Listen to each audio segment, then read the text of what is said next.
మార్చి 16 నుంచి assembly 20న budget ప్రవేశపెట్టబోతున్నట్టుగా తెలుస్తా ఉంది.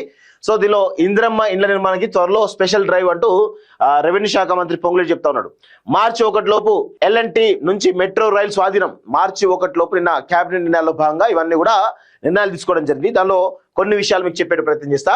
మార్చి 1 లోపు అంటే ఎల్ఎన్టీని పూర్తిగా తెలంగాణ ప్రభుత్వం టేక్ ఓవర్ చేయాలని చెప్పేసి నిన్న కేబినెట్ లో నిర్ణయం తీసుకోవడం జరిగింది. అదేవిధంగా 22% తగ్గింపు వరకు స్వాధీనం చేసుకున్నటువంటి సర్కారు హెచ్ఎండిఏ పరిధిలోకి కొత్తగా 4 గ్రామాలు, జిహెచ్ఎంసీ పరిధిలో రోడ్ల నిర్వహణకు 3145 కోట్లు, మంజీరా నీటి సరఫరా పథకానికి 722 కోట్లు. సో జిహెచ్ఎంసీలో రోడ్ల నిర్వహణకు 3145 కోట్లు రిలీజ్ చేయాలన్నట్టుగా రాష్ట్ర కేబినెట్ నిర్ణయం తీసుకోవడం జరిగింది. అయితే ఇందులో తెలుసుకోవాల్సి ఏంటంటే జిహెచ్ఎంసీ ఎన్నికలు వస్తున్నాయి, త్వరలో జిహెచ్ఎంసీ ఎన్నికలు వస్తున్నాయి. కాబట్టి ఈ లోపు గల్లీకి రోడ్లు ఏవైతున్నాయో ఆ రోడ్లన్నీ కూడా పూర్తి చేయాలని చెప్పేసి రాష్ట్ర ప్రభుత్వం నిర్ణయం తీసుకుంది. ఎందుకు అంటే రేపటి రోజున జిహెచ్ఎంసీ ఎన్నికల్లో భాగంగా కార్పొరేటర్లు ఎవరైతే కాంగ్రెస్ తరఫున పోటీ చేస్తున్నారో వాళ్ళు ఒకవేళ ప్రచారానికి వెళ్తే ప్రజలు నిలదీస్తారు. కాబట్టి ఆ నిలదీయకుండా ఉండాలంటే బేసిక్ ఏవైతే ఉన్నాయో ఆ రోడ్ల సంబంధించినటువంటి మరమ్మతులు కావచ్చు, లేకపోతే డ్రైనేజీ మరమ్మతులు కావచ్చు, ఇవన్నీ కూడా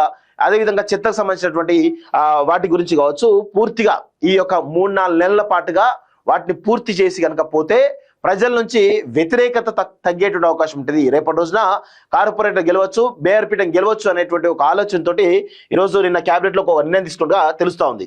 సో కోర్ అర్బన్ లో ప్రకటన పాలసీకి ఆమోదం.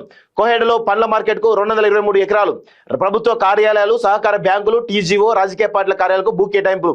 ఇంజనీరింగ్ కాలేజీలు, దేవాలయాలు, భూములు కోల్పోయిన నిర్వాసితులకు కూడా director of secondary health care గా టీవీవీపీ మార్పు. వివిధ శాఖలకు కొత్తగా 573 పోస్టుల మంజూరు. డివిజనల్ అకౌంట్స్ ఆఫీసర్ గ్రేడ్ 2 పోస్టుల అప్గ్రేడేషన్. రాష్ట్ర మంత్రివర్గ సమావేశంలో నిర్ణయాలంటూ చూస్తా ఉన్నాం. సో ఇవి పరిస్థితులరా. బడ్జెట్ సమావేశాల తర్వాతే పరిషత్ ఎన్నికలు. ఏప్రిల్ చివరిలో జరిగేటువంటి ఛాన్స్. బీసీలకు 42% అంశాన్ని పార్లమెంట్ లో లేవనెత్తుతాం.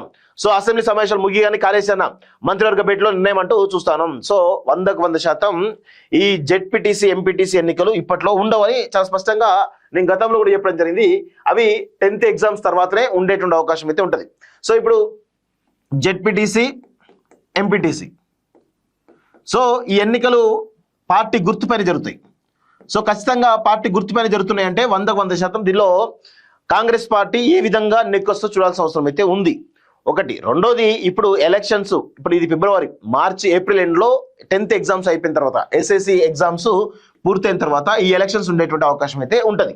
సో దానికి సంబంధించి ఇప్పట్లో ఉండవు. దీని తర్వాత జెడ్పీటీసీ ఎంపీటీసీ ఎన్నికల తర్వాతనే జిహెచ్ఎంసీ కానీ, వరంగల్ కానీ, ఖమ్మం కానీ ఉండే ఆ మున్సిపల్ కార్పొరేషన్ ఏవైతే మేయర్ కార్పొరేషన్ ఏవైతున్నాయో అవి ఆ ఎన్నికలు కూడా ఆ తర్వాతనే మేలో ఉండేటువంటి అవకాశం అయితే చాలా స్పష్టంగా కనబడతా ఉంది.